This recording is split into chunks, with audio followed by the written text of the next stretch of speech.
hello, everybody. Welcome to Comedy Filmmakers, episode 261. International flavor on this episode.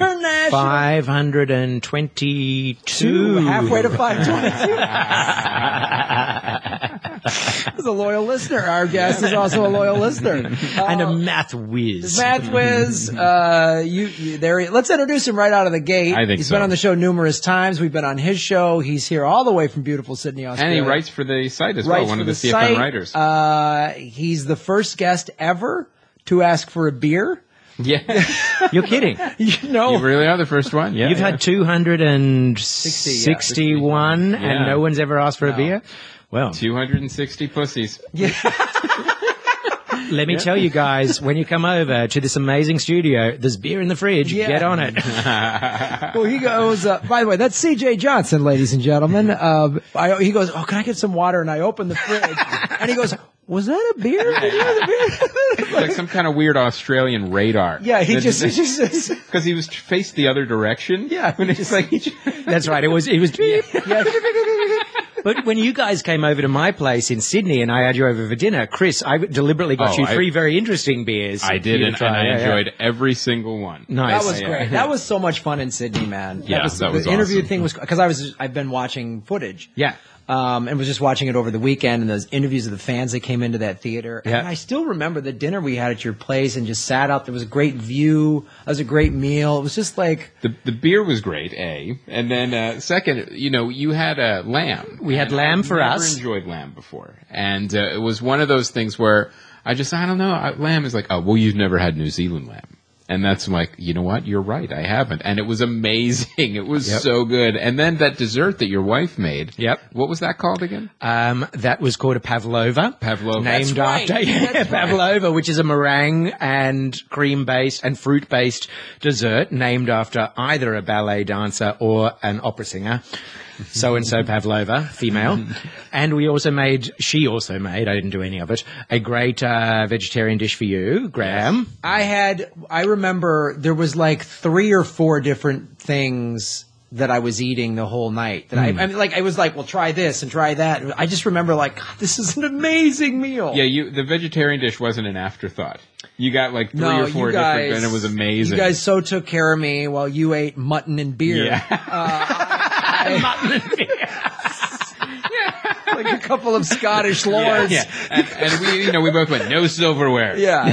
You guys, I think, fought. You had a sword battle of some kind. This is what they used to feed the convict women. Beef through the week and mutton on Sundays. And you're like, what? That sounds awesome. Beef through the week and mutton on Sundays. That's all meat. That's not being neglectful at all. Yeah, enjoy your gout, ladies. That was an awesome meal. And I honestly... Meat leads to gout? Is that why you're a vegetarian? Yeah. Okay. I just don't want to have gout. I don't want to have gout either. My uncle had gout. He lived in Fiji. Drank a bit too much. Gout.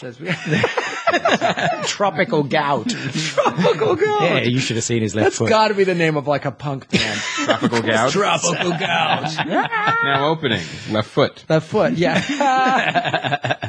So I still, like, when I think of that night, I think of the view you guys have of Sydney. Yes, we've got a very nice view. Beautiful, yeah. Any fans who are coming to Sydney, call me and I'll meet you in a pub you can pay. But we have a very nice view. On your last podcast, or the one before, you said you were definitely going to come down to Australia with the movie. That's for sure. The plan. The only question is when. Right, great. So, like... I'll hook you up. You can come over to our apartment again. For sure. And eat the same thing.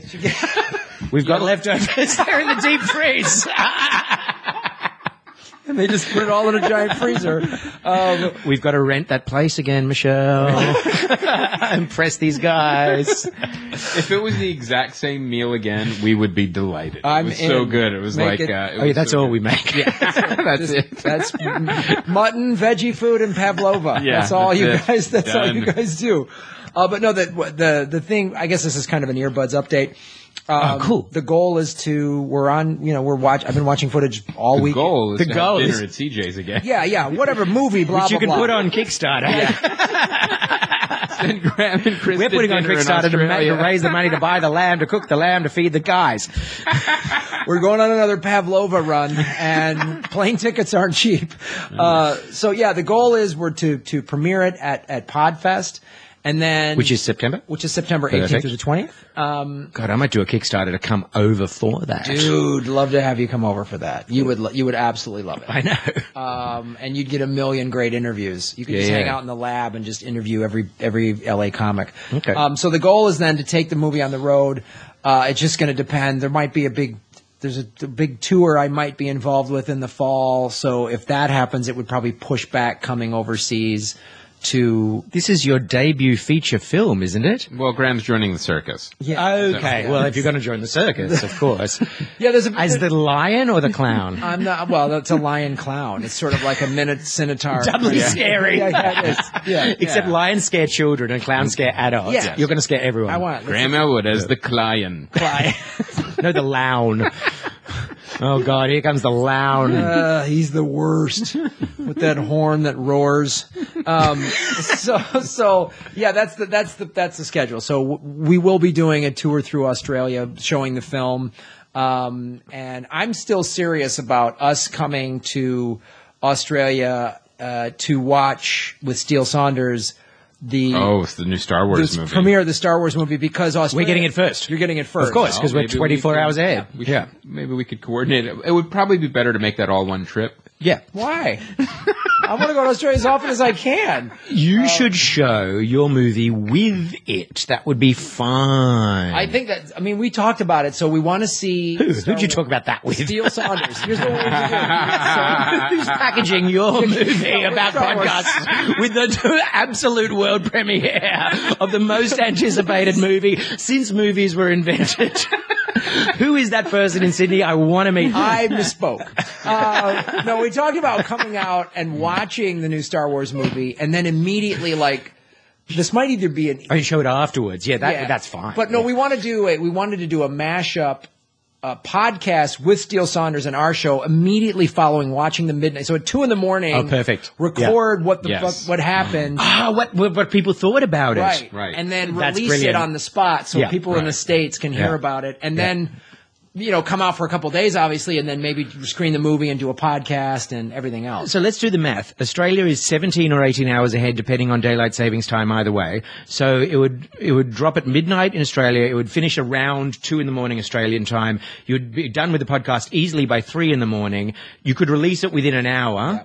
Easily, so that's 4 a.m. You're still 17 hours ahead. So people would be waking up and could listen to it. Yes. You would literally have the first podcast in the world with on-the-ground feedback about it from actual people. Yes. I'll be there. Yes. I'll be there. Yes. Can I moderate this event? Yes. Yes. That sounds great. So Steele and I talked about it. Or should Steele? Who is Steele? He runs he does several podcasts. He goes the Green Guide Letters. Okay, great. And then he does This Is Not the Podcast You're Looking For, which is just all they do All is Star Wars. all Star Wars. So we would do a This Is Not the Comedy Film Nerd Podcast You're talking. We'd record one episode. He should probably moderate that. Yeah. So we would do that, and then if we're already going to be out there, then we would do.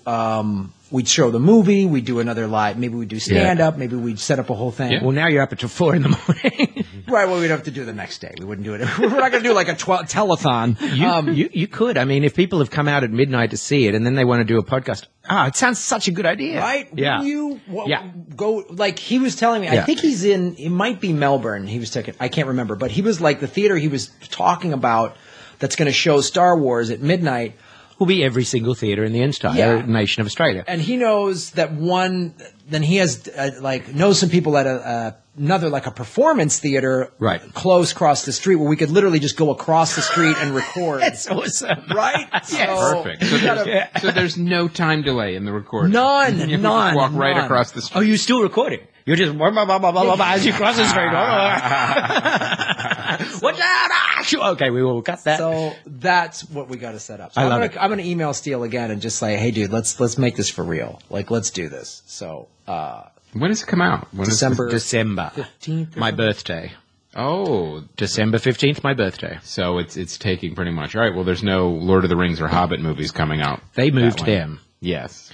And if they haven't, they should. Yeah, Really- so that's because they're done. Yeah. So now it's because they know that's a huge blockbuster release. They think they've always had the ace. They've only had the king. Yeah. Star Wars is the ace. Star Wars Yes. is the ace that has been Even if the Avengers was going against it, Avengers would be the king. Star Wars is always going to be the the ace. ace. Yes. This is the most, you're right, it's the most anticipated That's movie what in the history everyone of said cinema. before the first prequel came out.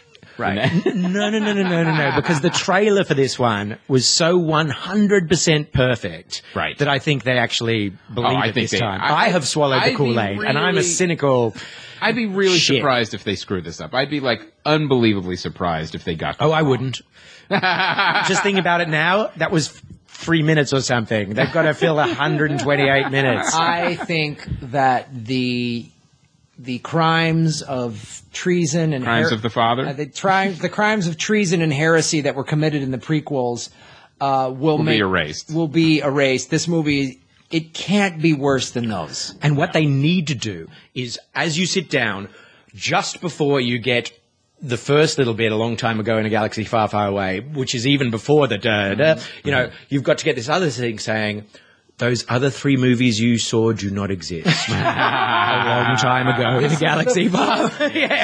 I've always said that. Yep. Yeah. There were 3 training videos that were made. Retcon the other 3 out. Yeah, which we withdraw from circulation as of this. You'll never have to see them again. And if they're in your DVD collection, you'll go home and notice they're gone. Yeah, they were We have that much money. We are in your house right now. Taking them out. That's why you put in your email address when you book these tickets, because we're at your house stealing your Phantom Menace DVDs. fucking NSA shit. We're doing you a favor. We're doing you a favor.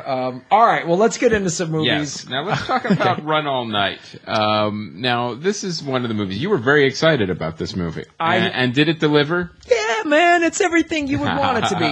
Here's what it Looks is. like a lot of men on that poster. It is just gravelly talking old dudes and guns. That's what it is. Black leather jackets It's a involved? lot of leather jackets, long leather jackets. There's a lot of Is there a lot of scowling? you know, like I've heard the movie's got great acting. the acting in it is unbelievable. See it for the scenes with Ed Harris and Liam Neeson. There's also a cameo in there by Nick Nolte. Really? He's fucking great. Is He's that got a what he does ponytail. now is cameos, I Yeah, guess. he just shows up and goes, "Where are you guys?" And it's just this grovelly talk. I mean, and I'll give them credit. The trailer makes it seem a lot more just sort of cliche. We've seen this before. Taken All Night. Yeah, Taken All Night. The actual film has got some really cool stuff. Liam Neeson is not the bad. He's like an alcoholic down on his luck. What? Yeah. What? He's alcoholic down on his luck. Yeah. You didn't get with that from the skills. At all. Not at all. Former hitman, and then a series of shitty events happens, and he's trying to make it right. And So it says that on his resume. When you're applying for Liam Neeson for a job, he's got to be an alcoholic, guy down on his luck, blah, blah, blah, blah, blah, blah, blah. Yeah. It's pretty standard for what he's been doing, isn't it? well, a lot of his Taken guy is all, you know, ex-special op badass who's, you know, trying to keep that life hidden. Oh, okay. So Unsuccessfully for 3 movies. unsuccessfully, it's just they keep coming back to him Yeah. because his kids keep leaving the house. So does this guy have more? Stop leaving the house, Taken. So does this guy have more of a moral conscience? Well, he's a former hitman, so it's coming back to haunt him, really. Like what he did in the past is coming back to haunt him. And there's some great scenes with him and Ed Harris one-on-one because they're friends. They've been, you know, he's worked for Ed Harris for years. So there's all this great shit that happens. But it's in a there. compressed time movie, right? It's literally one night. It is one night. Yeah. Which, when we talk about 71, is also one night, Okay. overnight. Okay. Yeah. I love it. And honestly, these performances are worth seeing. Now, can I ask you about Joel Kinnaman?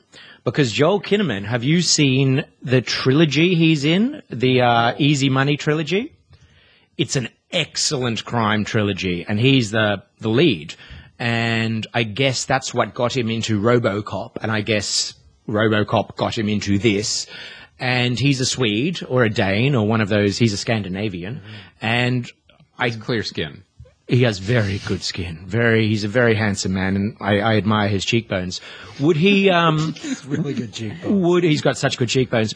Does he do a passable American accent? He does a passable. You know, it's funny. I didn't know he was foreign until you just said that. So he does it. It is very believable. Well, you know why those Swedes can do it? Because they learnt it at through American language teachers.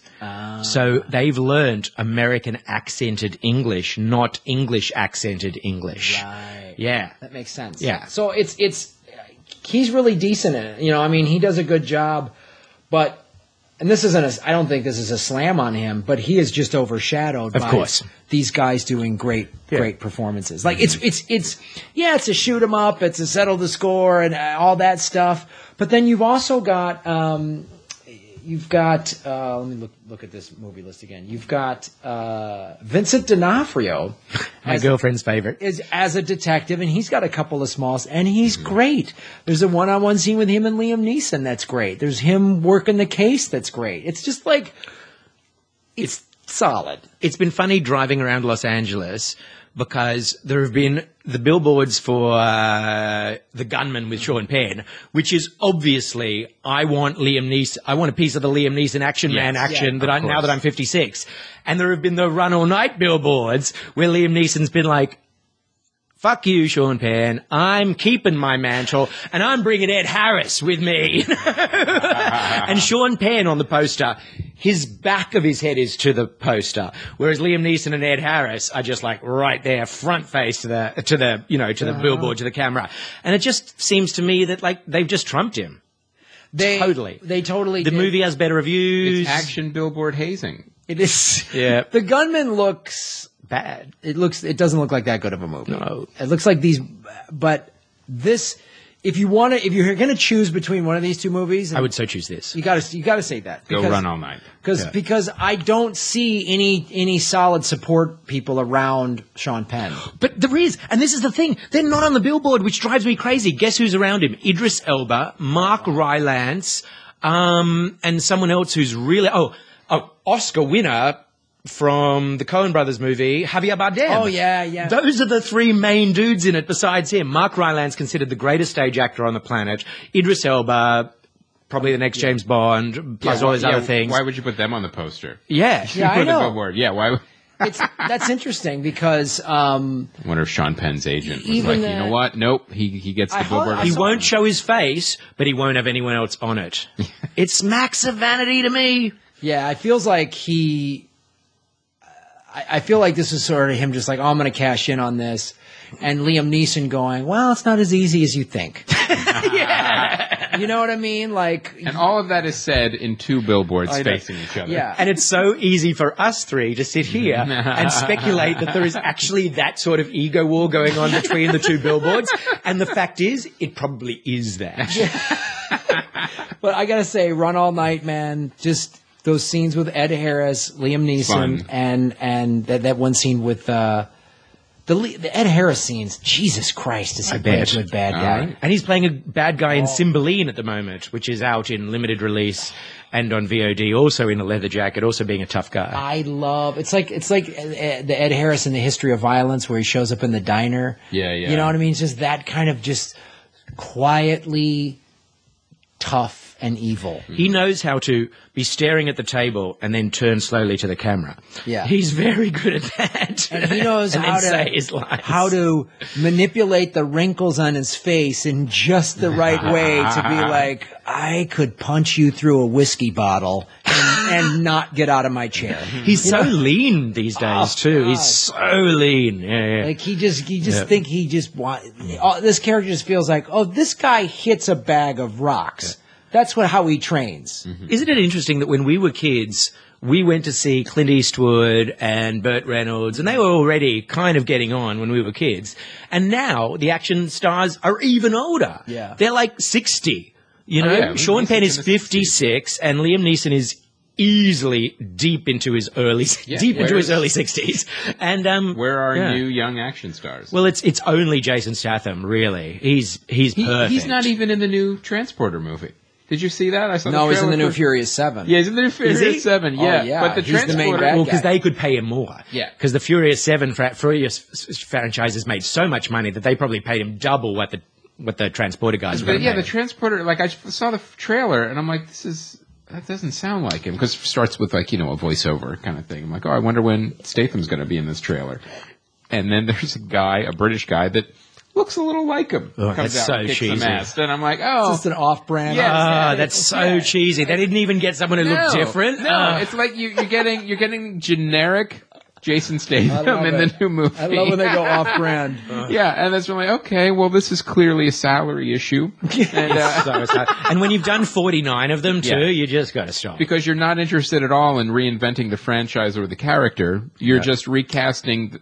Basically, the stunt double is taking over. What's the crazy franchise is in, directed by those two crazy guys, where they just use all sorts of cameras that they let break and they all just go nuts? Oh, is that the Berserk? Well, not Berserk. It's totally berserk.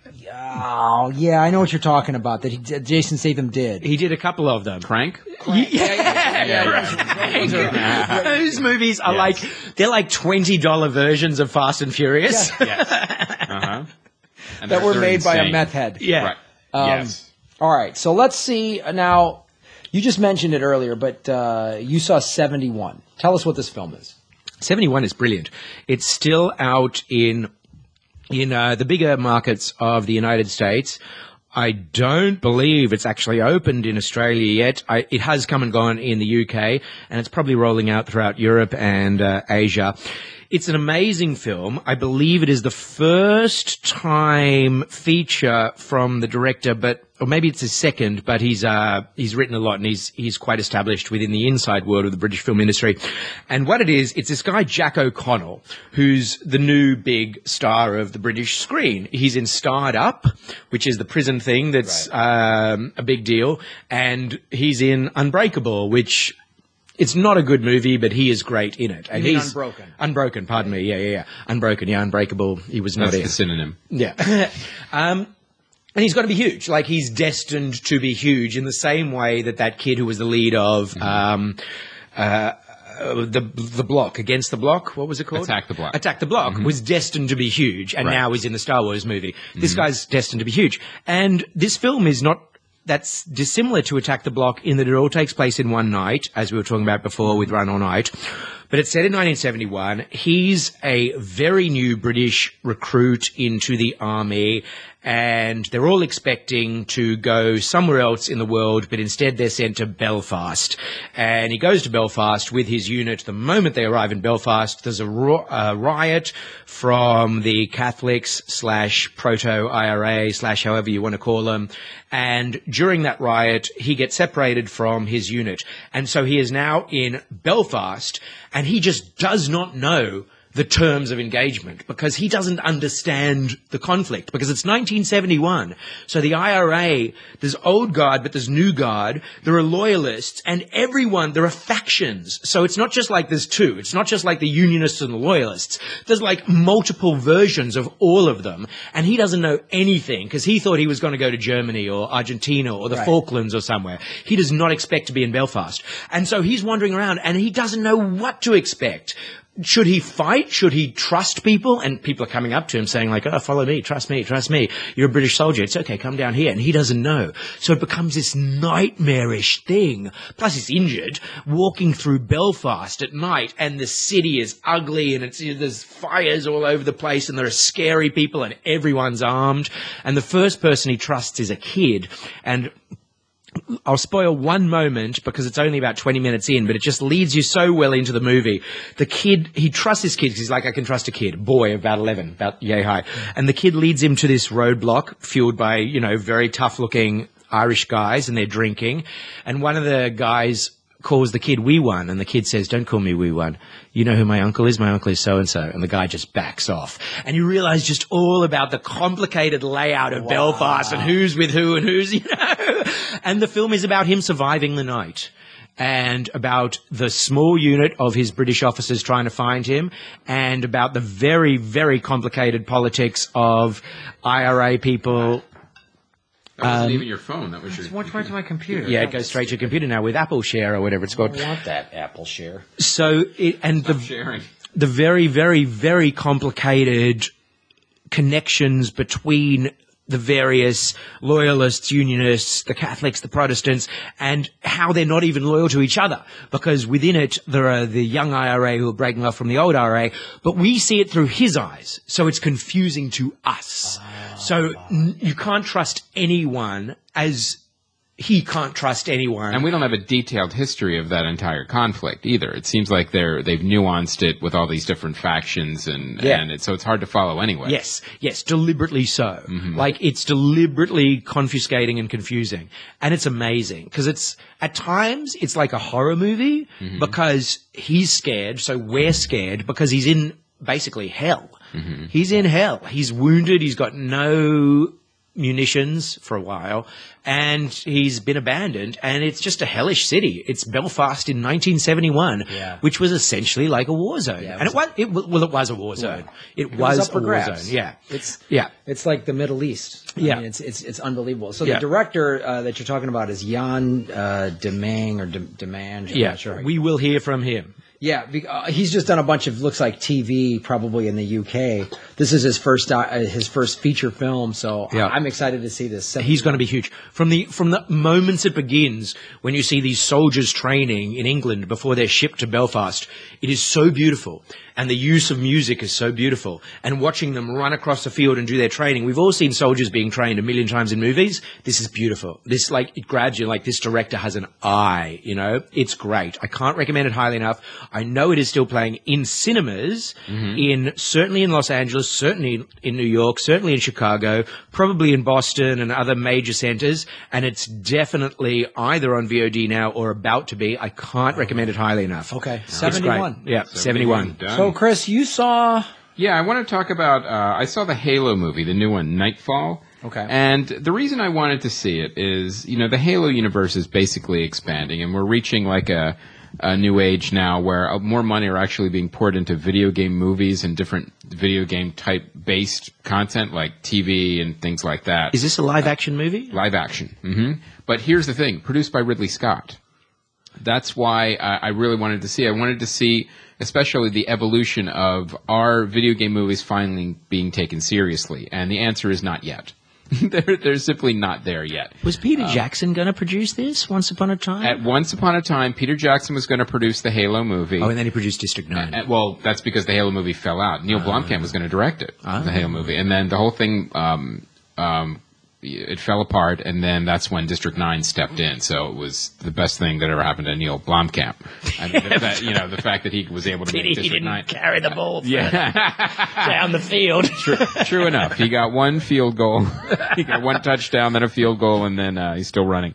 Okay, so I want to talk about this movie because there's a couple important more global things to talk about. First of all, the movie's horrible. It's absolutely awful.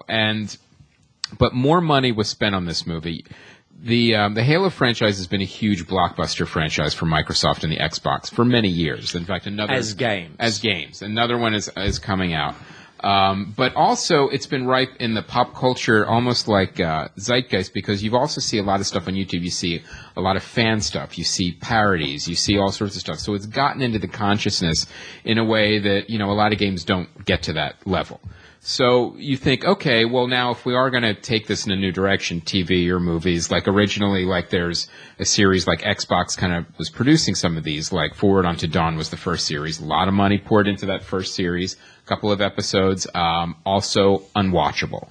But you could tell, there's a lot of money going into the special effects and the visuals and everything else. Just not the script. Just not the script. Not the directors, not the actors. Anything above the line was completely... So it's just VFX. Yeah, it's like a video game because they haven't... And I really think this is partially where the video game companies, they can't let go of that control. So that's the problem. They just won't let movie people take it over. Let the filmmakers like E.L. James make the film. With 50 Shades. Yeah, let the filmmakers make the films. And this is the problem with Nightfall right now. You have this insane premise, even for science fiction standards, where, the Halo ring, I know a little bit, I know the Halo universe peripherally, I don't know the hard details of everything, but there's basically a new disease that only affects humans, the Covenant, which is the evil people against the humans, that's the aliens, have found that only affects humans. So this is this new disease that only affects humans, so great. But turns out it's being mined from like a rock on the Halo ring. I'm like, so wait, how is that possible? Some kind of element is now making only humans sick after an explosion? Like all these weird, like little science fiction tropes that make no sense. Like, and they don't follow through from scene to scene. They get on the planet to shut this mining down, and there's these giant, weird, like larvae wormy things that are quote hunter worms, but they're attracted to technology. Okay, they're attracted to technology. So then, how could you even land there? Because they would attack the ship immediately. But then, if you shut everything off, how are they still attacking you if they're just attracted to technology? And if they're just attracted to technology and eating the battery and all that power, why would they then attack the people? But then you have one character who's a badass, which is a Spartan. Now, a Spartan is like the character you actually play. It's nobody you recognize. Right, so this is a cheapie? Yeah. That's what's so weird. You could tell money was spent like on the production with Ridley Scott producing. Scott Free is one of the production companies in this film. And then they just get terrible actors. They get, yes. Sorry for those who were about to name and shame. But it's also like, but the writer, the writing and the directing, everything is so subpar. And you've got all this money and you're not spending it in the right place. But we all know now that you can do really good SFX on your home computer. Like, Chappie, for all its faults, was done for $40 million. Yes. So what is the budget for this? Because maybe this has a $10 million budget, or maybe it has a $2 million budget. This makes Chappie look like a $400 million movie. Right. So what I'm saying is maybe they didn't spend a lot of money on it. No, I meant effects-wise, some of it was comparable. What I'm saying is even just like the scope of this. The biggest problem with this is, like I said, the video game people are not letting the filmmakers actually make the movie because Ridley Scott.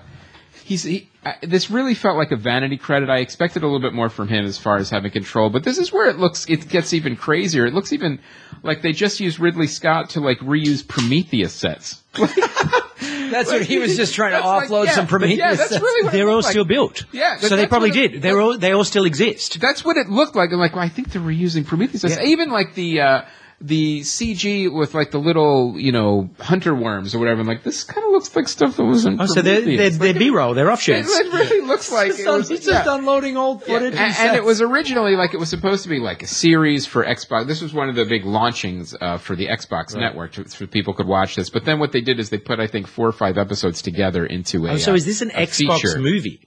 Yes, it's an Xbox movie. That's why I haven't seen billboards for it. Right? No, you won't see billboards for it. But it was really touted as like being, this huge VOD, and like it was going to be a huge success because we got Ridley Scott now. It's like this is going to be produced as a real movie, and it had that lead up to it, but it never delivered. So I'm going to make one prediction right now for video game movies. We're at a golden age of comic book movies right now. They've never been better. I think we can argue. Or more successful. Absolutely. Yes, or more successful. So video games, however, as successful as video games are, they haven't been able to make that transition into a great film. And I think we're going to start seeing an increase in quality because of the ways games are being played now. Like you have games like Mass Effect. You have games like Dragon Age where they're story-driven, they're character-driven. It's not just running around beating stuff up and mashing buttons. So I think when you have a larger... It's not like you're making a movie out of Pac-Man. You have a larger... That would be a terrible movie. God. Yes. We have a... We should make that movie. You play Pac-Man, I'll play a ghost, you play Miss Pac-Man. Yeah, perfect. So we... Blinky, Blinky, Pinky, and Clyde are on the list. So what you have is, I really think that, we haven't seen a great video game movie yet, but I think eventually we will. And one of the hopes I have is for The Last of Us, because Sam Raimi is making The Last of Us, and I really think that's the kind of key. movie that, you have it's an actual filmmaker is making, this film based on, but it's also a video game based on not just zombies running around, it's based on character and story. And that's what's actually, when you start with that in the video game, I think it's easier to translate. Like when you have Halo, there's not a lot of story in Halo. I know nothing about it. Like one of the things that makes no sense in the movie is you have an elite cast of warriors called Spartans, and they're the ones that are faster, stronger, you know, they're naked. More, yeah, and they're naked, yes. And they're the ones that are like a little man heroes. on man. Yes. Man on alien. Yeah. And that's basically the character that you play when you play the games. You play a Spartan. Yeah. So I wonder how much they go into actual Spartan history. Yeah, the answer is 0. Yeah. But what you have here is you have all these setups and all these horrible characters and this horrible dialogue in this film. And, like, here's a great example. They set up this guy, he's an ex-Spartan. You know, he's got the tattoos on his arms. He used to be a badass, but now he's a father, and he's trying to leave that behind. And then we go through the entire movie. You know, he's on the mission. Never does anything cool. He just runs his mouth. And that's it. Like, wait, that's the badass of the entire group, and you have him literally done nothing. Is he played by a black man? He is not played by a black man. Are there any black men in the movie? Yes, there is. There's a couple, and one of the things too, which is absolutely insane about this movie, is that I don't know how, as mediocre as these actors were, how they could keep a straight face reciting some of this dialogue that came out. Like there's literally, I started bursting out laughing. This is, you know, because this is my squad. I love them. Spartans said the same thing about their squads. Yeah, like, really? Really? Would you say that if you were commanding officer? I don't know if you would really say that. Can I tell you something about Ridley Scott's production and Scott Free? Mm-hmm. Like, they did keep the sets for Prometheus because he does plan to build Prometheus 2 or make Prometheus 2, but also they kept the set for Kingdom of Heaven in a particular town in Morocco, which is where recently they shot Killing Jesus and AD, which is the sequel to the Bible, simultaneously, and they were all staying at the same hotel. So the dude who was playing Jesus from AD was hanging out with the chick who was playing Mary Magdalene from Killing Jesus, and the dude who was playing Jesus from Killing Jesus was hanging out with the chick who was playing Mary Magdalene from AD. They were all in the same hotel, shooting simultaneously in the same city on the same sets, being Ridley Scott's old sets from Kingdom of Heaven. Did these actresses playing Mary Magdalene, did they both get They got it on. They totally got it on together. And they sang, "Try not to be worried, try not to hold on to problems that affect you." And I have footage, and it's awesome. So I would recommend anyone, if you're a Halo fan, play the game. All right. Play the game. Enjoy the game. And avoid these until they can get them even close to right. All right. What do you think they did spend on it? It's gotta be, that looked like 20, 30 million, something like that. Wow. Yeah. Actually, can we pull it up? Let's see if that... For a film that basically nobody's going to see other than... Yeah. Right. Well, just fans. Yeah, pretty much. But it looked like there was definitely some money. Halo Nightfall. Let's see the prospective budget. Yeah, they don't have... I guess there aren't... I guess there are a lot of fans. Might have to be a deep Google search because they might break it down per episode. Oh, no, it had a budget of approximately $10 million, and they... But was that just for the first episode? Yeah... And then after that, they $5. spent like $100,000 per episode. Yeah, because they were. Yeah, that could be. Yeah, because they were 5 that they made. So that that probably makes sense. About 10 per 5. Well, that sounds horrendous. So 50 million. It was horrendous. So anyone who's, because I know we have a lot of gamers who listen to this podcast, and I just want to say, keep gaming. Forget it. Yeah, don't. I've just I've saved you an hour and a half. All right. Well, let's get into now, CJ, you obviously, because you're a film critic, you watch a million films. One of the ones you were talking about, this new documentary, An Honest Liar. An Honest Liar is a lovely film about the amazing Randy, who is obviously deep into his third act. I would suggest he's in his late 80s or early 90s. Is he still active, though? Yeah. Oh, he is? Yeah. They only made this film last year, 2014. Wow. It's a documentary. And what it is it's about his life and career, and his career very much followed Houdini's career. Houdini was his hero, and what he did was what Houdini did. He did magic tricks, he did escapes, and then at around age 50, he retired from that and became a debunker of bullshit artists. So he started debunking people who claim to be psychic. Right. He started debunking faith healers, which is really satisfying in the movie because there's one faith healer who, when he shows you how he's cheating, you're just like, yes, because it's so annoying when people are actually telling people that they've been cured of cancer because they're going to go home and not go to the doctor anymore. Yeah. I mean, they're criminals in a way. And he debunks those people. And so you watch all that about his career and everything.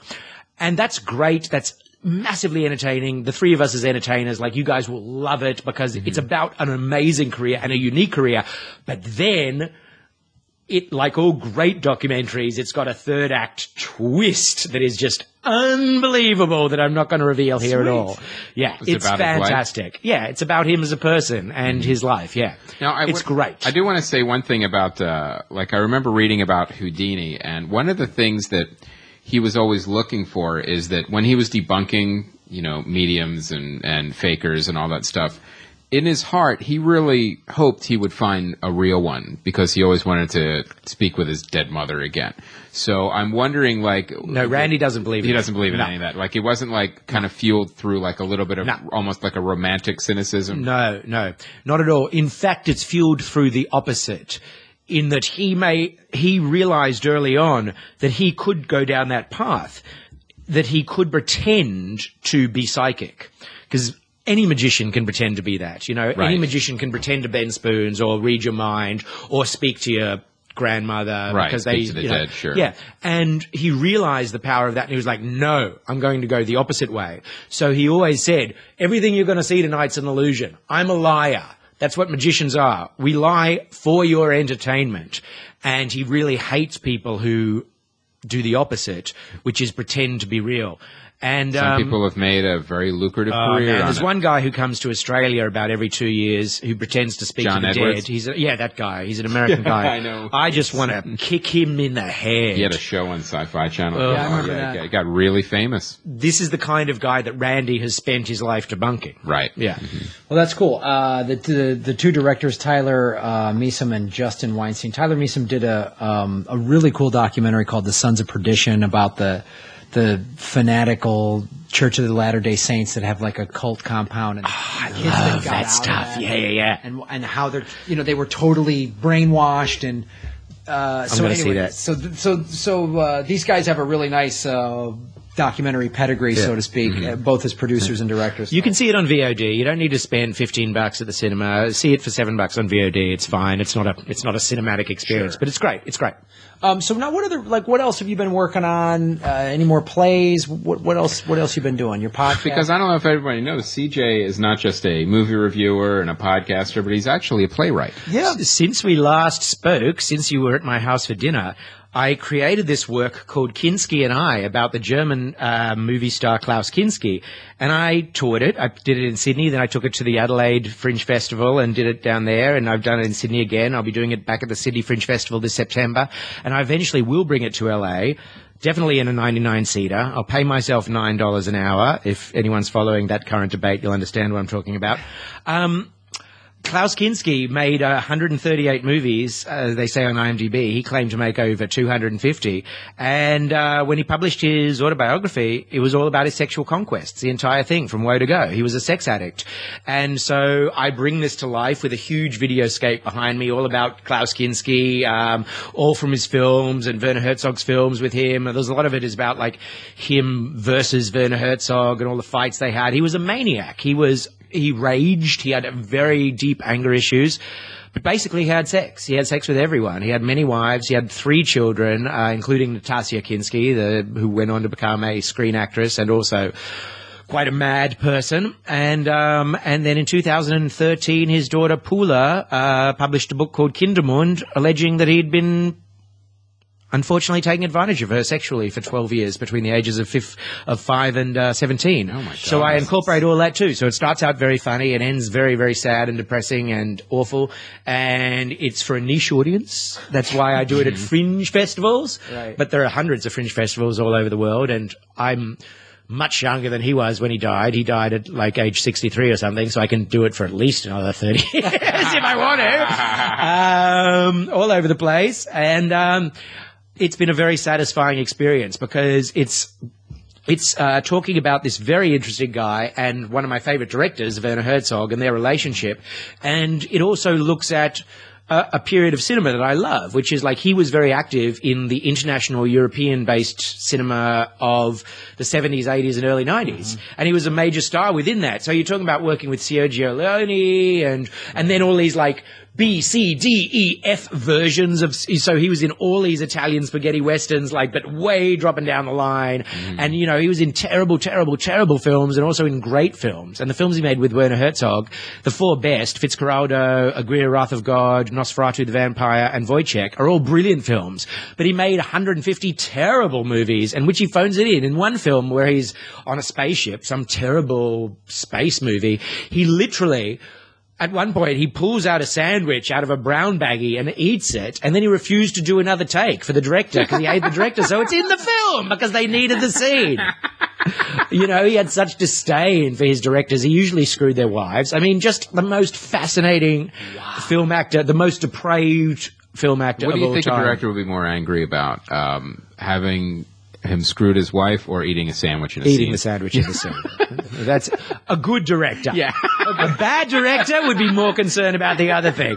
But a real director, pulling out the sandwich in the scene, man, that is not on. That is not cool. Yeah. He was awful. He was a tyrant. He was a freak. He was a sex addict. That's the part I sympathize with, that he was a sex addict, you know, because he was literally a sex addict, and they exist, and he was one. But, you know, there's a lot of stuff about him that you can't sympathize with. So I've been doing that. That's been great. Movie Land has been going great. Over 100 episodes. Yeah. You've been on a few. You'll be on many, many more. That's good. I've got a 14-month-old daughter. And I got to tell you about, because I like to work on my body a bit, like I think you do, Graham. And so I came and joined, because I'm here for 6 weeks, I joined the Eastern Gym on Beverly.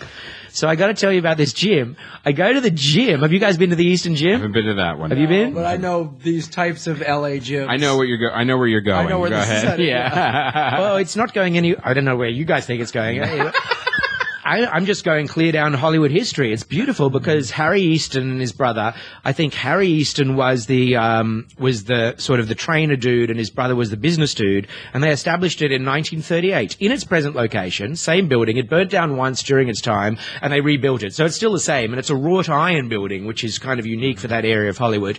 And there's all these beautiful photos on the walls of like all signed, all of the original glossies signed, framed. So there's Kirk Douglas, and there's Jack Lemmon, which is weird. You don't think of him working out with the weights ever. And he basically says, like, I came once, I gave it up, but thank you, Harry.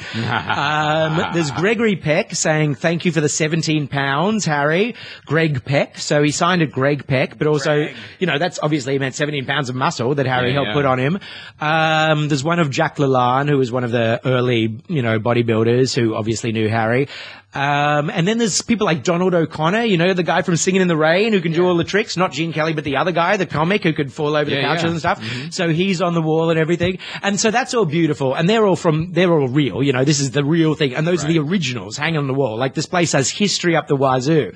But then there's these great photographs of the place from its period, you know, so of that period when, you know, movie stars used to work out there, guys, you know, all guys. So there are these photographs. It's all guys, and they're all shirtless and shoeless. Yeah!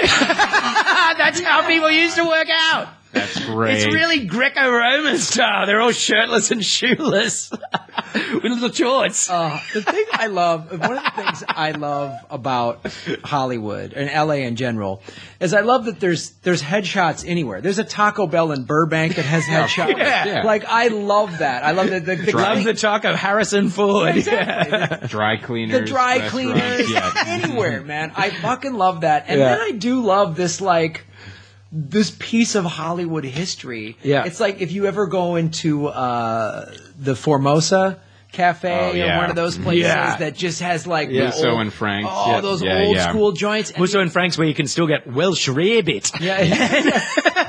like stuffed anchovy eggs. No, and those old waiters who are just like, all right, kid, what do you want? I've been here for 50 years. But they still make a mean martini. Oh, yeah. And, Michelli's down. Michelli's and that's, is great. again, same waitresses, same waiters have been there for Well, some of the years. equipment at the Eastern Gym is old. Like, it's old school barbells and stuff, like the ones that you can't change, like they're fixed. And there's no juice bar or anything like that. It's hardcore. Like, no oxygen bar? And there's no air conditioning. Like, it's a truly old-fashioned bodybuilder's gym. I and love it's awesome. that. Yeah, There's yeah. no shirts, It's no- awesome. It's like going to a barber shop. Yeah. I love the old man barber shops. Yeah. That's awesome, man. I live So how often do you go there? daily. Yeah.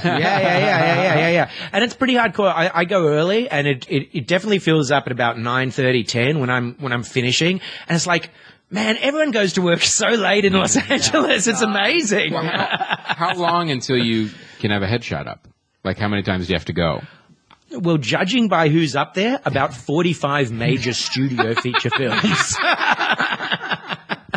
So it's like, this is like one of the probably initial gyms of Hollywood. Yeah. Oh, yeah, totally. Oh, absolutely. wow. You know where it is? It's directly across from Swingers, that cafe on Beverly Boulevard. Yep. Directly across the road. It's a wrought iron building. Yeah. Uh-huh. It's really pretty. It's got a rooftop where they do, on the rooftop. I've not done it because it's always been too hot. But there's like a swing thing, like, a chimpanzee nice. swing thing if you wanted to really work it up there. Yeah. That's awesome. Yeah. I love those kind of Oh, old that's gyms. great. It's so old school, so classic. The thing it's that's great about that is there's the other kind of gyms in LA that have like valet parking. Oh, They're yeah, it's just the other end. fucking That do have ridic- the juice bars. that- and oh everything. God! Yeah. Yeah, This is the salon, opposite. and it's just like Yeah. people go there and get dressed up to work out. Oh, and- They make all their money by establishing huge membership bases who Right. never Who go. never show up. Yeah. Yeah. And the other thing they have too that's a new thing is, you go in, you have your own trainer, like you get like a bunch for free before you, then if you want to continue to pay, but also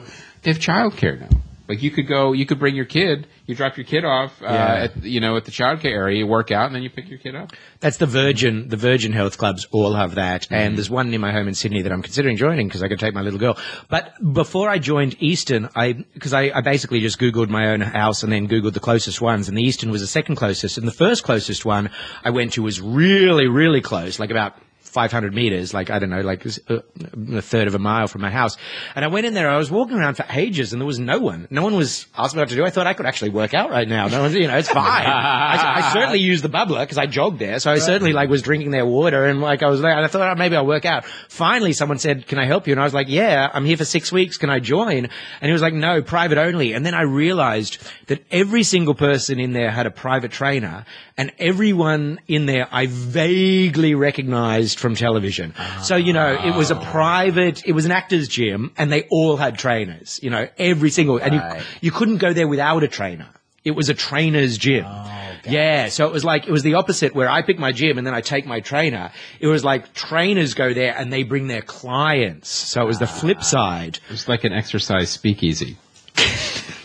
Yeah. I found a new martial arts. Well, it school. was like the bartender takes you to the own speakeasy. Yeah. You don't go there and get the bartender. The bartender's like, hey, you guys come to here. Yeah. Yeah, they open up the fake wall and you get, all right, here's where the real bar is. We're working. Have you guys watched Ken Burns' documentary Prohibition? No. About Prohibition? You got to watch it. It's great. I love that. That was a stuff. time. That's what like Chicago was all. Yeah. Had all that stuff. All right, well, let's get into some DVDs. Yes. Now, Yeah. The Hobbit: Battle of the Five Armies is Well- out. I looked this up, and again, this movie, you're either on board or you're not. By the third one, not everyone is. Not everyone is. I get it. Jackie Cation and I were on board. A lot So of you people guys are aren't. buying this DVD. Well, no, I'm not, because would I you? know because if I wait long enough, there will be a boxed set.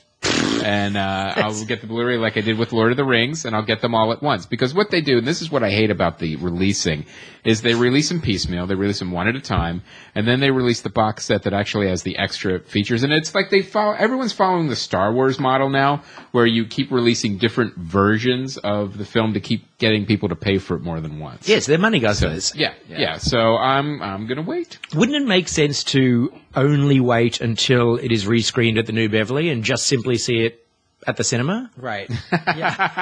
There is that as well, but I want to make that kind of Lord of the Rings week, where watch all 3 Hobbits and all 3 Lord of the Rings. Can I just say, need a week for that? Can I just say, the New Beverly Cinema is this beautiful retro cinema around the corner from where I live in Los Angeles. And the 6 weeks I happen to be here, it happens to be 90s month. So it's Happy Madison and films like that. Well, and Quentin Tarantino took Cutthroat Island. I mean, yes, I'm not kidding. Well, it's like the worst month in Beverly cinema history. That's Quentin Tarantino programming it now, because he when he bought it, he'd actually, I didn't realize this, he had owned it for a while, but he didn't have a hand in the program. He just kind of let it go. Yeah. But now he said there was a new article saying, I'm going to have more of a hand in the programming of the New Beverly. I love the New Beverly. I love it. Man. Clearly, this is what when I first moved to LA, I was so, because you move here and it was like everyone goes to the New Beverly. Yeah. I saw Serpico there. I saw, yeah, on 35 mil. Yeah, right. like stuff. Just exactly. Have you read Patton Oswalt's book? Uh-uh. It's about his life at the New Beverly. It's called Something of the Silver Screen, and it's about him watching films at the New Beverly. That's what the book is about. I just saw him yesterday. In fact, yeah, I talked to him. He's going to come on the show. His wife's writing a book right now. So he's taking care of their daughter. Right. So he said once that's done, he's going to start going out and doing podcasts and stuff again. So he's going to come on and promote the book. You would love this book. It's because it's all about him just coming to Los Angeles. Oh, Silver Screen Fiend, learning about life from an addiction to film. Yeah, and he just gets lost into the New Beverly system. I mean, honestly, when I moved, it's great. Yeah, it is great. When you first moved Seats were here, uncomfortable, but it was great. Yeah. But that's part of it. Yeah, it is. It's part of it. You move here because I remember when I moved here, I saw all these classic movies that I had only seen on VHS. Right. Yeah. 35 mil prints on the big screen. It was just like all of it, like Serpico, Dog Day Afternoon, like when they re-released the Godfather movies, Apocalypse Now, like it was just like holy shit. Like my girlfriend's theater company was doing in Sydney was doing a production of this musical that was based on The Shop Around the Corner. And we got here, this was last time we were here, and they were showing at the New Beverly from 1935, Ernst Lubitsch, The Shop Around the Corner. So we got to go around the corner and see The Shop Around the Corner, with James Stewart being all American and everyone else being from the vaudeville circuit, all being Hungarian Jews, having Hungarian Jewish accents, and James Stewart being like, well, now that sounds okay. And it was hysterical. It's one of the funniest movies ever made. It was remade twice, once as You've Got Mail and somewhere else around the 50s. And that's the kind of cinema it is, but also, just for people who don't get this, it's in the heart of Hollywood. So the guy sitting behind you might have been the costume designer on the film you're seeing. You know, that's who goes. You know, it's industry people who go. And they go like, oh my God, I worked on that, I'll go see it. That's the one great thing about living in LA too, is like we've got the Egyptian, we've got all these great, revival house film, that we can watch these old movies on the big screen. Even like the Dome would occasionally. The Cinerama Dome. Yeah, the Cinerama, like the ArcLight has like an ArcLight screening series where they show old films. I saw Singing in the Rain. Big screen. It was fantastic. Okay, so let's talk about Into the Woods is also out on DVD. Can we just not very good? Yeah, okay. It was one of those. It was movies. great for people who liked the musical. And it was, like I said this before in the review, it was much better than I thought it would be, because watching the trailer, if I were the director of this film, I would go and punch the trailer editor in the face. I mean, that's... Because they didn't put the songs in it, right? Well, also... I had no idea it was a musical. Right. The trailer... The trailer showed a movie that didn't exist. The trailer was like this kind of overblown, overly dramatic, ridiculous-looking, kitschy thing, and it wasn't that. In fact, those overblown moments were actually in the film as satirical. Like, so it was like, yeah, we know they're overblown. That's the whole point. This crazy prince who thinks he's, incredibly handsome. The agony song, Yeah, it was, oh my God, I every once in a while a trailer gets it so wrong. But it was actually a lot better than I thought it would be. And, but it's a great family musical. You're right. Kids can watch it. You can watch it, and it's an extremely authentic adaptation of that musical onto the screen. But then Johnny Depp almost ruins it. He does. But why did they bother cutting a couple of songs? Like, if they were going to just go authentic and basically go for the musical theatre crowd, which is what they did, why not put them all in?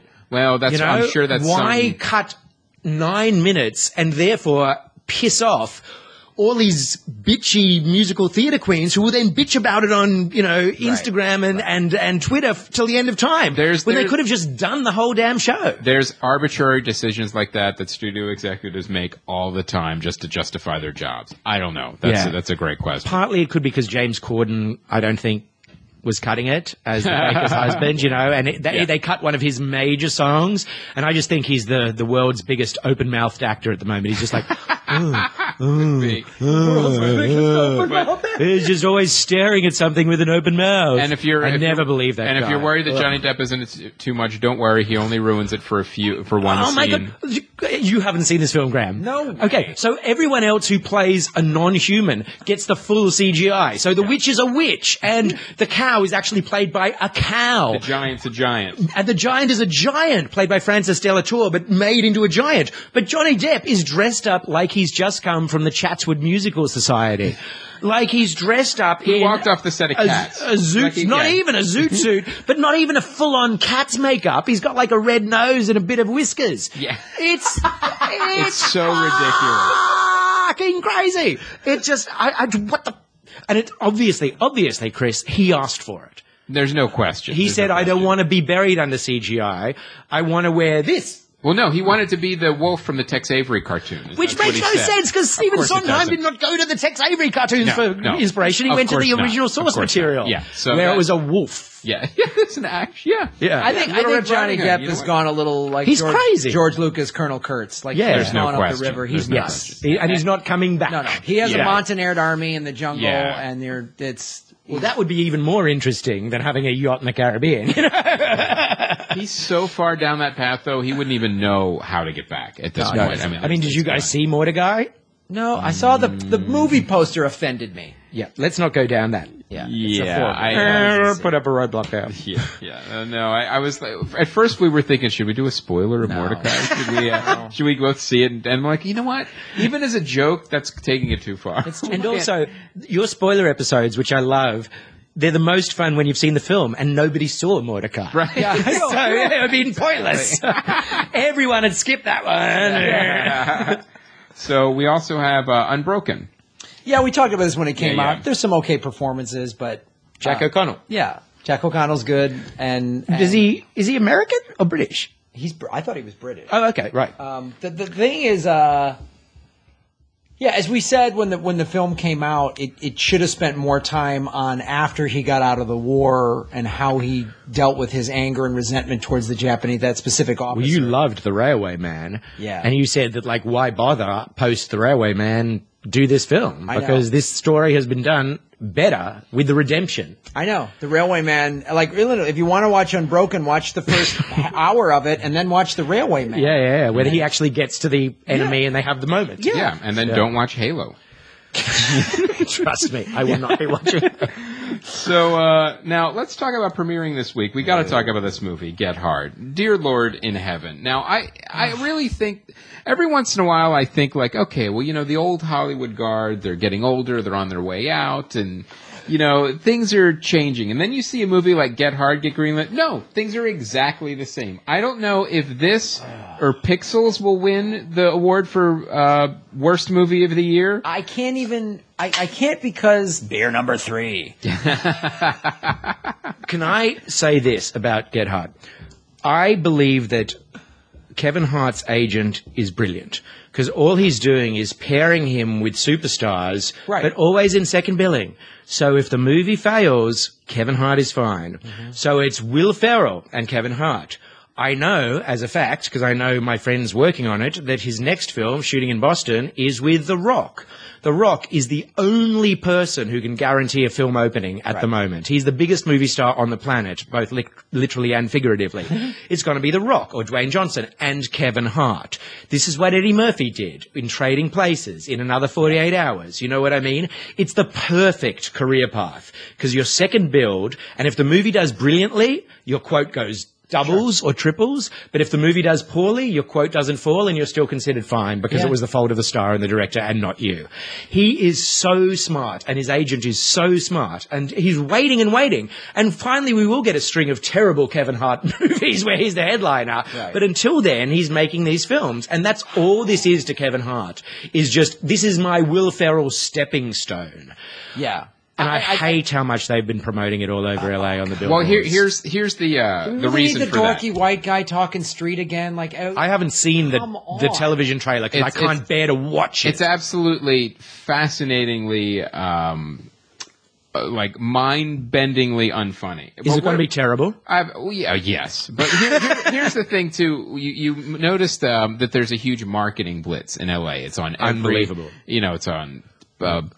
Billboards and buses, and everywhere. Here's the reason. And if you're watching the NCAA tournament like I was this past weekend a little bit, God. Because this movie is going to tank horribly. No one, so what they want to get everyone in on day one. Everyone in on opening weekend. Right. So what happens is there's this huge marketing push just to recoup some of the money that they know they're going to lose on a shitty film. Right. So that's what you have. It's like almost like a Hail Mary pass for the marketing to actually get as much money as they can on opening weekend, because they know on week 2 no one's going to see it. It's done. As soon as word gets out about how unwatchable the film is, it's done. So, but I don't know how movies like this and like movies like Pixels get greenlit anymore. I really don't, because they know audiences are savvier. Read Linda Obst's books. This is how they get. We want better purely on the addition of Will Ferrell plus Kevin Hart equals 29 million on opening weekend. But that math is flawed.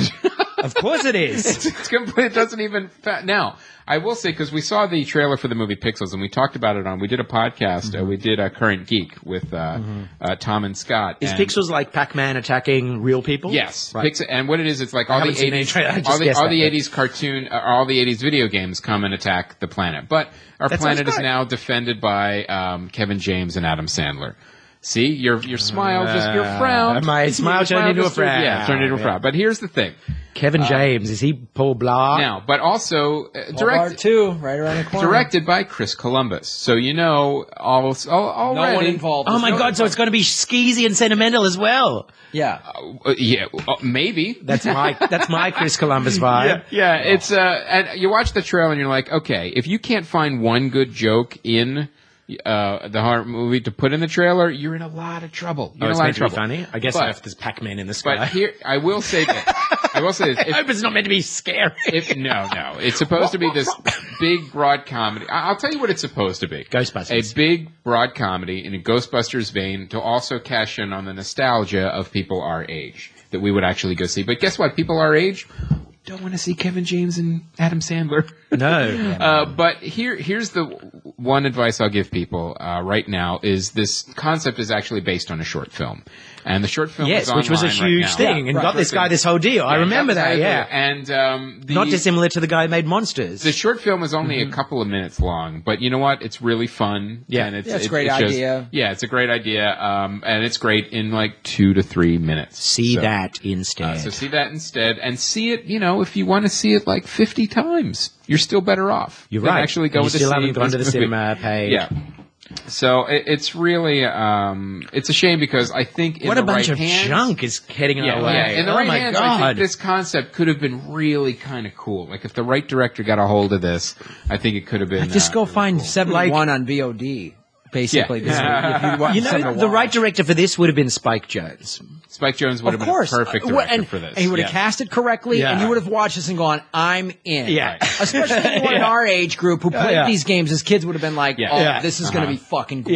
Yeah. Every reference would be right. Yes. Yeah. Spike Jonze or Christopher Nolan would have been perfect on this. Christopher Nolan? It's just this is just very serious alien attack. It's about the 80s arcade. Sorry, Hans Zimmer. That's my impersonation of your work. All right, coming out to his home. That's meant to suck. Yeah, that's just some. It's just some based on a short by DreamWorks. Yeah, the short was in front of Mr. Peabody and people who saw Mr. Peabody. Mm-hmm. I actually saw Mr. Peabody and Sherman. I had to review it. It was good.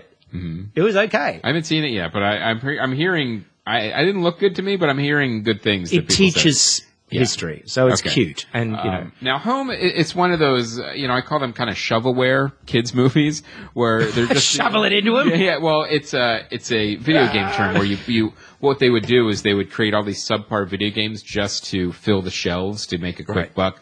And that's what these type of CG features feel like to me. Where from DreamWorks. But yeah, from DreamWorks. They're kind of throwing them together, not a lot of thought put into them. And you also have like sloppy casting. Like a good example is Jim Parsons as the lead, and he's just doing Sheldon. It's like literally you're like, well, then you're just having him do what he does already on a TV show. So it's not interesting. It's doesn't endear me to the character. I just feel like, oh, that's Sheldon doing an animated voice. Worse, I understand that his character speaks essentially in Yoda speak. So the entire thing is like, speak into the microphone, will you? It's like all that. And like, that's going to get old within 2 seconds. Easily. Oh, my goodness. Yeah. And the next movie is Serena. Now, this has got some stars in it, doesn't it? Yeah, it's got Bradley Cooper and Jennifer Lawrence, and it's a Depression-era North Carolina. The future of George Pemberton's timber empire becomes complicated when he marries Serena. Do you know the inside info on this? I feel like this was supposed to be something big Oscar film, and I know the inside info on this. Who's the director again? The director is Suzanne Bier. Right. Okay, so Suzanne Bier, do you know her? She's an amazing Danish director. She's made some brilliant films, one of which, In a Better World, I think it was called, was my favorite film of 2013, I believe. I gave it my Movieland Award. She's just incredible. Then she made a stinker of a film with Pierce Brosnan that I really hated. You're looking all this up now, Graham. But she's, Mamma Mia? No, I liked Mamma Mia. No, it was a rip-off of Mamma Mia. Love Is All You Need. Love Is All You Need. Oh, that was a terrible movie. Anyway, so she's made this film, and basically what happened during the filmmaking was it was an ensemble drama, and both of those people, Bradley Cooper and Jennifer Lawrence, were way lower down the totem pole. And during the course of post, they rose all the way up, and they recut the entire film to make it about them. So it went from an ensemble drama with them being 2 of 8 to it being about them, and supposedly they messed it up in the process. Wow. I have not seen it. As a film critic, I cannot say that it's bad because I have not seen it, but I can report that I know that is what happened. So you are not getting the original vision. You are getting a recut version that focuses on 2 characters where it was meant to be about an ensemble. Now, it's based on a 2008 novel. So do you think this was like studio notes? Was like, hey, we saw I think this? not only studio notes, I think studio edit. Right. I don't think she has final cut. Right. This was probably a Brazil edit. Yeah. There's a review on IMDb that goes, you took 18 months to do about 2 months of work. Right. Yeah. Yeah. It's been kept over for like 2 years. Oh, gotcha. And they've just hacked it up and they've made it a Bradley Cooper, Jennifer Lawrence film when it wasn't that ever. Right. The movie they weren't even the 2 lead in the book, They were just part of a story. It's like taking Magnolia or The Big Chill and suddenly making it about 2 of those characters. Yeah. Yeah, and they're on the movie poster, the 2 of them. So this movie feels like they deliberately sort of buried it. I haven't seen much. It came out in Sydney like a year and a half ago. I mean, this is, I'm amazed to see it coming out now. So this is the Jimmy Olsen, Lois Lane movie. Yeah. Okay. Well, all right, guys. So premiering this week, go get 71 on VOD. Yes, you'll be better off. But we have to talk about Furious 7. Oh, yes. Okay, so that's coming out. It's not coming out this weekend. It's coming out April 3rd. So we can let your next week guest talk about it. I'd just like to briefly mention my 2 cents. Yes. I love that series. It's great. It's so much fun. And I love the sublimely sublimated homoeroticism within it all. And I think that's going to reach its apex in this because I have not read anything. So, our listeners, your listeners might instantly be like, oh, don't you know, Guy? Of course they're doing this. But I have not read anything. I'm deliberately avoiding anything until I see it. But I assume they're going to make Paul Walker's character die in a tasteful way. I assume Vin Diesel's going to weep. And when Vin weeps, I'm going to weep. Yeah. I'm going to weep. That's your prediction? Yep. I'm going to weep. I'm going to be like, yep, because that film gets manhood friendship better than any other action film, Jason Statham, I love it. He's the bad guy. The last one was so much fun. It's so ridiculous. I we're love gonna it. have Matt There's Meyer. got to be another runway in it. Oh, I hope so. Oh no! Haven't you seen? I have seen a trailer. They drop cars off planes. Just Yes, like, it's great. "Woo!" Yeah. You know, like it's going to be crazy. But I mean, that's because they had to top pulling the safe through the streets of Rio. Remember that in 5? Oh my God, that was the best thing I've ever seen, and that was real. That wasn't CGI. They did that, you know, because Rio's cheap. Lives are cheap in Rio. I'm excited for this. I think we're going to try to get Matt Meyer on the show to do a spoiler. Perfect. I'll come if I'm still here. I'd love to, because I love that series. They have to have the same sound designer because in 6 or 5, I don't know, it was like, because they all blend together. Who cares? Well, they don't actually. 1 is good, then 2 and 3 and 4 are like crap, and then 5 and 6 are brilliant. Yeah. But in either 5 or 6, like, finally you get to see Vin Diesel and The Rock fight, and that's what you've always wanted. Yes. And they fight. But then, of course, they sort of fall in love in that sort of mano-a-mano way. What you've always wanted was somebody to punch the Rock, somebody to punch Vin Diesel. Yeah, and it's only going to be The Rock. It's only going to be The Rock. Makes Vin Diesel look like a Yoda. Yes. You know, and so like he beats him up. But anyway, so after that they go through 3 things. So finally Vin Diesel is lying on the ground because he's been shot a couple of times by police in the what do you call those slums? The Favelas. The favelas. And so he's been lying there. And like there's more people coming and they're going, and he's lying there going, and The Rock realizes he's got to rescue him. So The Rock goes over to rescue him and he goes, reach out. And so Vin Diesel reaches out like this and The Rock comes down and their forearms clasp, you know, so you're going like hand to elbow, elbow to hand, forearms. And the sound designer literally uses the sound of a volcano erupting. It's like, as their forearms clasp. And you're like, yeah, that's male friendship at its burliest. And then he gives him a ring. Yeah. I want to see the Rock was flexing the entire Of course. during 6, and I want to see that for 7. Yeah, it's like, all But he right. was sweating the whole time. Do you remember? Just pouring sweat. Well, it's because all the shirts were too tight. Yeah, he was holding No factory is capable of building a shirt to house The Rock. My friend Paul Schneider is the second on his next film, shooting in Boston with Kevin Hart, and I just want every piece of information I can get. I just want to know how often he works out, how he constructs his day. Like, do you work out in the morning, shoot, work in the afternoon, shoot, or are you just constantly like pull up bar between everywhere? takes. There are 3 guys walking around pushing machines, carrying weights. They're actually huge men carrying weights, so he can just grab them and go up, do some shoulder presses. Because how do you maintain that? You know? Oh, it's amazing. And are there cows walking behind him and chickens? Does he just grab chickens? Raw protein. There is just protein pouring into his mouth from behind. He's got like a Willy Wonka machine, but it's like protein. Yeah. Just raw amino, just branch chain aminos. He just feeds into everything. Like literally, if it takes going on too long, he can call cut and take some protein and some aminos. Got one of those toothpaste tubes of just protein. Squares it. Lest he loses a millimeter. He's Samoan. Can you imagine if he had like protein patches? Like That's probably what he does. Yeah, he's the only guy. Yeah. And he's got a guy who he pays $1 million a year to formulate protein patches. Yeah. And the reason he gets paid $1 million a year is he sucks up all the already isolate whey and puts it onto these patches. That's what those shirts are made of. His whole shirt is protein patch. Yeah, that he just absorbs. And that's why he's sweating all the time. It's constant protein and aminos. Jesus Christ. Yeah. That's what it is. His shoes the only way he could possibly be that guy is that. His shoes have amino sponges in them. Yeah. So he's getting aminos through his feet and the protein patch shirt. You never see his feet. He's not wearing shoes. Yeah. He's got amino feeders pushing. They cut the small incisions into his feet and they're like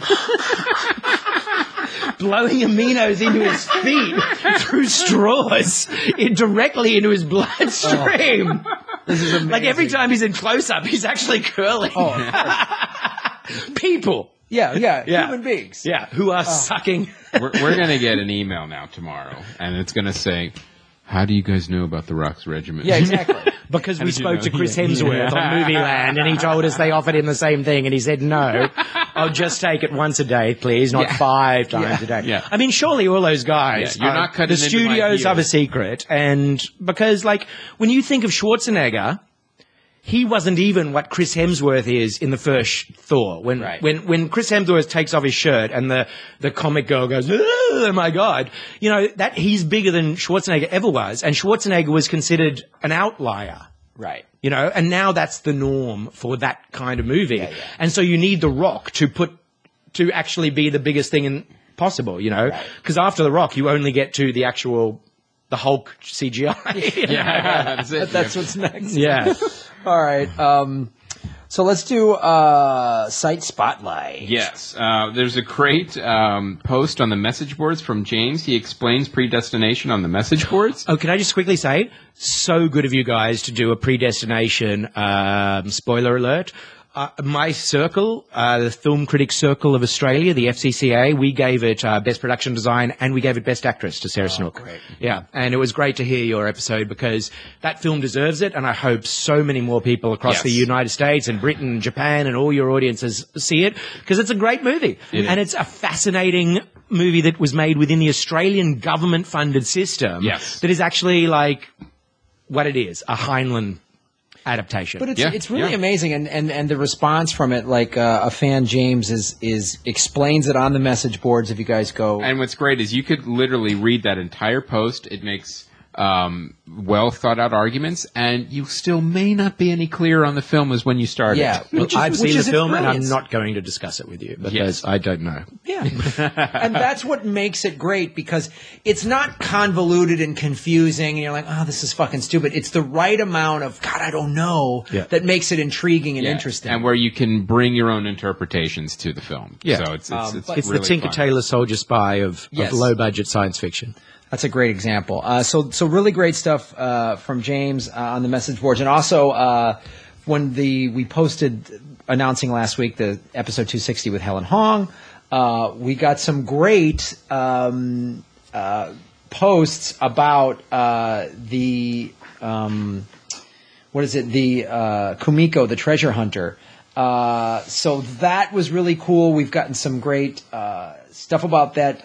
Takako Kanoshi is the office worker, which is about the actual office worker from Tokyo who was found dead in a field outside Detroit Lakes, Minnesota on November 15, 2001. They arrived in Minneapolis earlier in the month, traveled to Bismarck, then to Fargo, and because you're about to get into a spoiler alert about the movie because the truth and the movie's ending deviate. Yeah. Okay.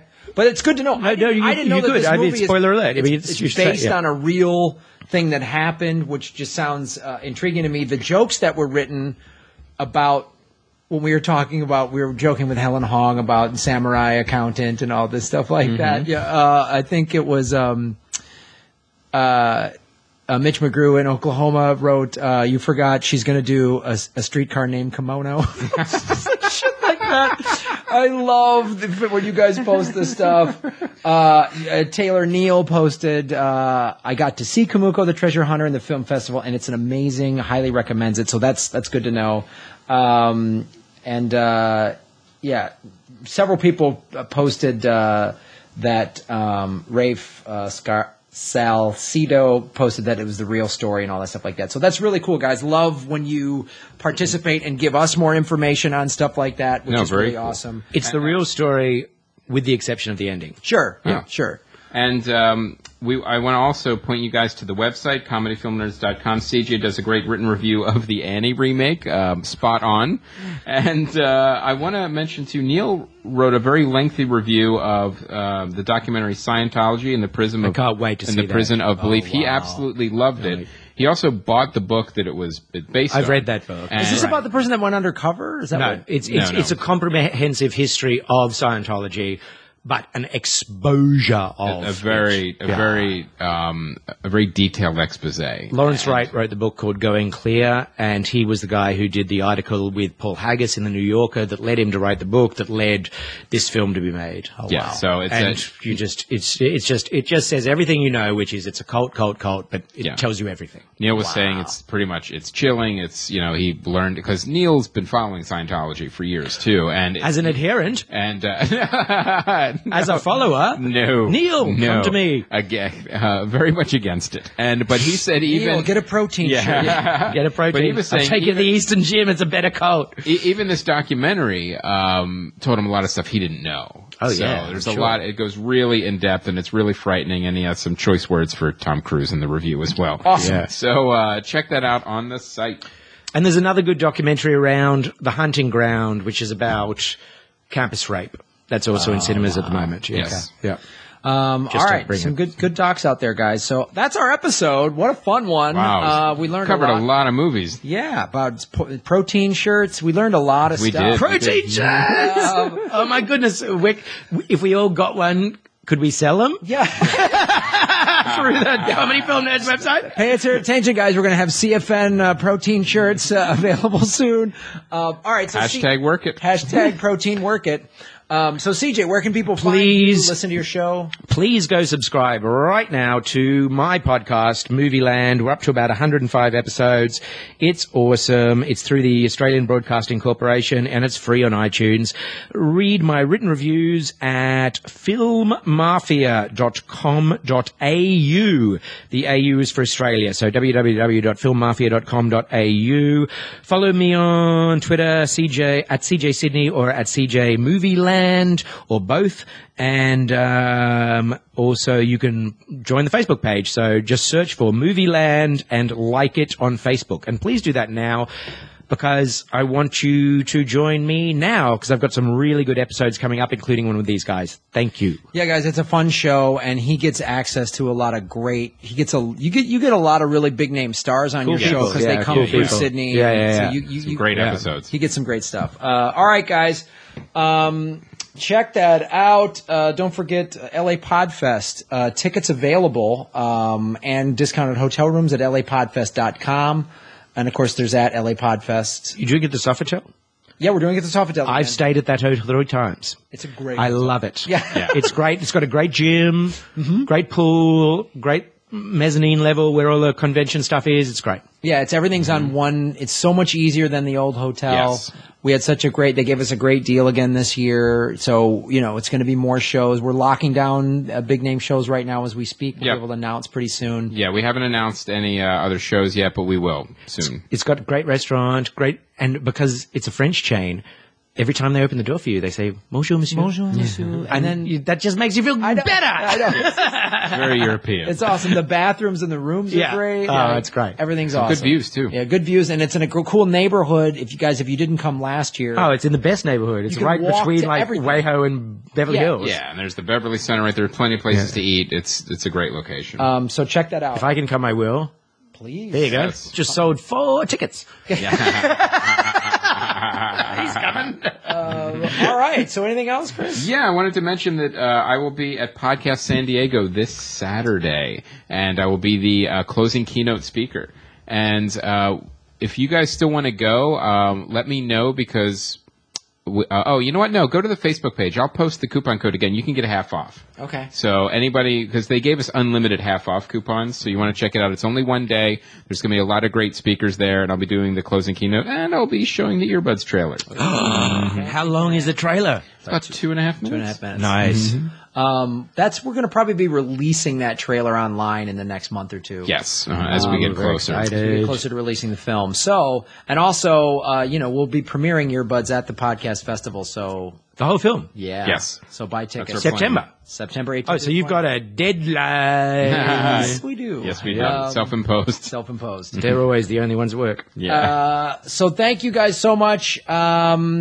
For for listening. I will be April 19th. I will be with Doug Benson in San Francisco, on the 20th in Denver, and on the 21st, as always, at the Wow Hall in beautiful Eugene, Oregon. As always, you're there every year on that date. Every day. We always go to the Wow Hall the day after 420. Cool. It's 420 post wrap up, whatever. I don't know. I love Eugene.